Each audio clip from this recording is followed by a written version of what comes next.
Hello and welcome back to my channel Get Crafty Tutorials. Today I will be showing you how to make this ideal Christmas gift, and yes, you are reading it right, we are going to make a Santa sack. So let's go ahead and see what tools and materials you are needing. So we have this blank drawstring bag that I'm going to link in bio as well, so this will be our Santa sack. Then for our glitter iron-on, I am using this copper color. It's very glittery, and we are putting the glossy side down and the matte side up. So I'm just going to show you real quick. I'm taking my standard grip Cricut matte, it's the green one, and I'm just going to paste the glossy side already below and the matte side up. So as I said, glossy side, it's the one that shines the most, that sticks on the mat, and then we are going to cut mirror on. Then I am going to use the Cricut weeding tool as well to go ahead and remove the axis final on my image. And then last but not least, I'm going to use a black iron-on as well, just a normal one. Okay, so let's go ahead to step one, and that is open your Cricut design space. Okay, so now we are in our Cricut design space, and as you can see, I already have a blank canvas set up. If you do not have that, just go ahead and click on a new project or new. We are going to use phrases for this project, so you can go ahead and click on the tab phrases. Once you are in the tab, you can go ahead and click Santa. The reason is because I do want the word Santa in my image. So I want to find an image that really gives me that.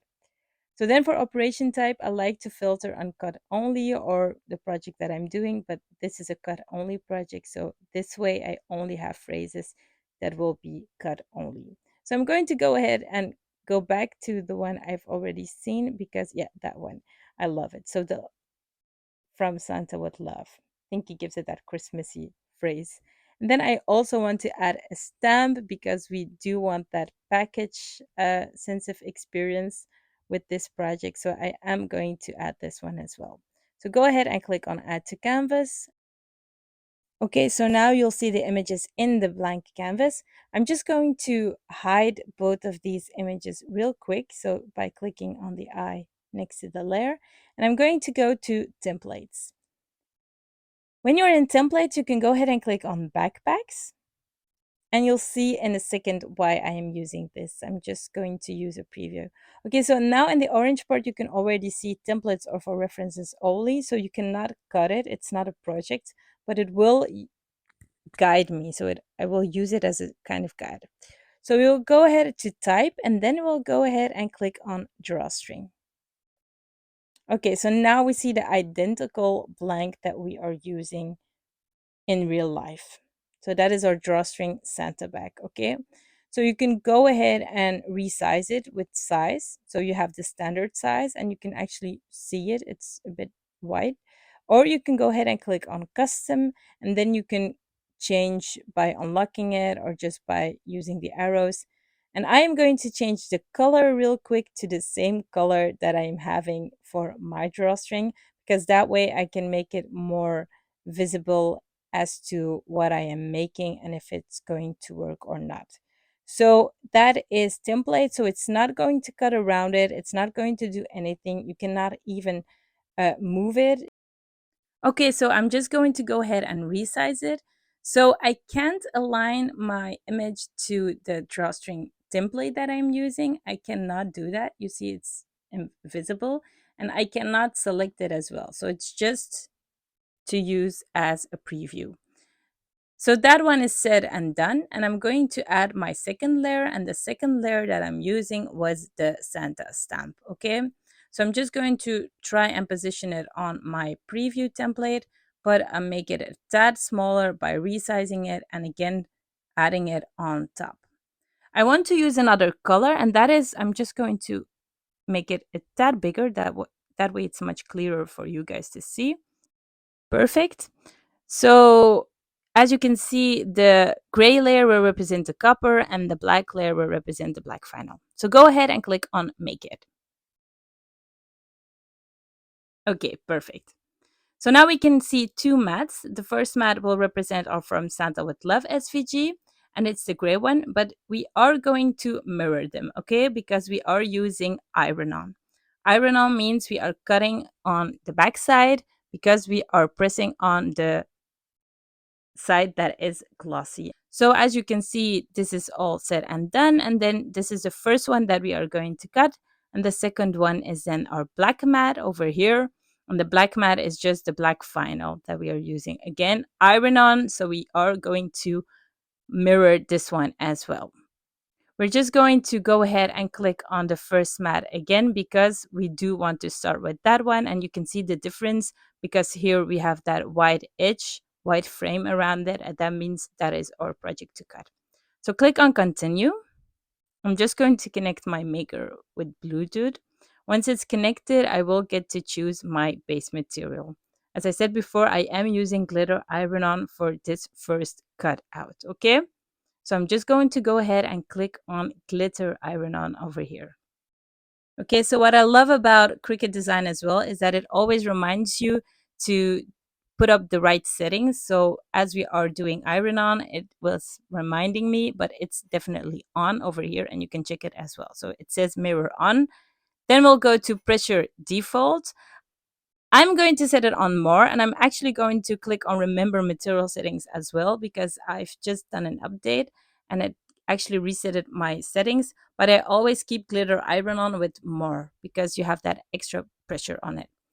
I'm just going to go ahead and check my fine point blade and clamp B. So that's the standard fine point blade that comes with your Cricut Maker.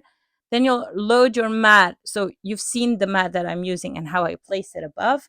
I'm just going to load the green mat again, so the standard grip mat in my Cricut Maker by clicking on the button with the arrows. Once the mat has been loaded, then you'll see that your Cricut button will start blinking. Once it's doing that, that means you can go ahead and click on the Cricut button as well, and it will start preparing and cutting. And this screen is the following screen you'll see once you do that.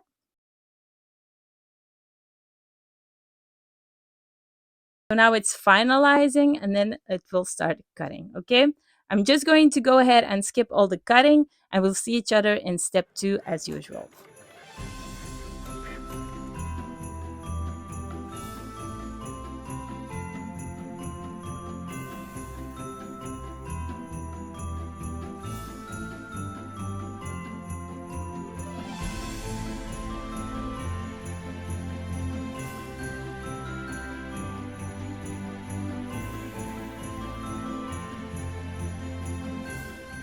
Okay, so the cutting has been done, and as you can see, this is what my vinyl looks like. So this is a black sheet. For the glitter iron-on, you can basically see here and there some shifting. I'm going to cut this up into a smaller size because I always think when cutting it up, it makes it that much easier to go ahead and weed. This is my Cricut weeding tool, and I'm going to use this one to go ahead and weed. So as you know, I always pick up the corners, and I'm just going to go ahead around it and give you a quick sneak peek of how I am weeding. I'm going to go ahead and do the copper one as well, and then we'll see each other once everything is said and done because it does take some time. So you need to be patient. You need to be really slow about this because you do not want to ruin it. Okay, you guys? So see you once everything is said and done, and then we can go ahead and heat up our press.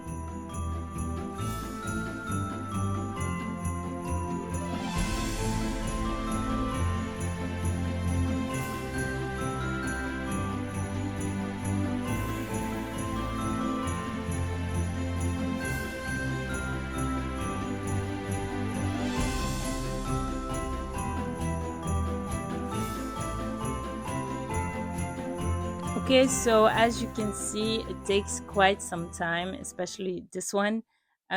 Sometimes I do turn it around and I do compare it to the Cricut Design Space because it is tricky with the glitter iron on, but you just have to be patient and really go ahead and weed everything out.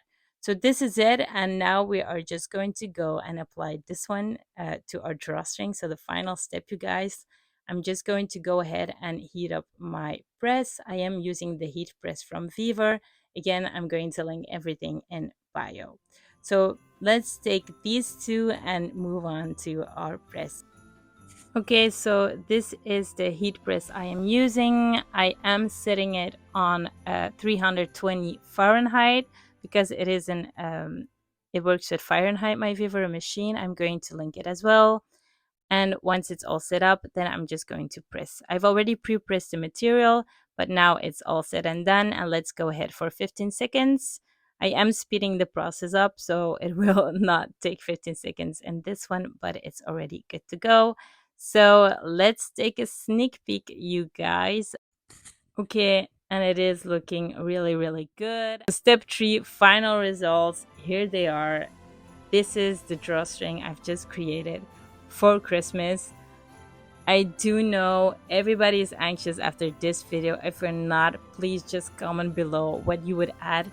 You can add other images as well. Cricut Design Space is filled with them. You can choose any of your liking. You could choose any of your colors that you prefer. So just go ahead and make this yourself because I do love them. They are unique. You can add the name, you can make them personalized and just make that Christmas feeling, Christmas memories more special. If you do like the video, please like, subscribe, and thank you so much for watching the Crafty tutorials.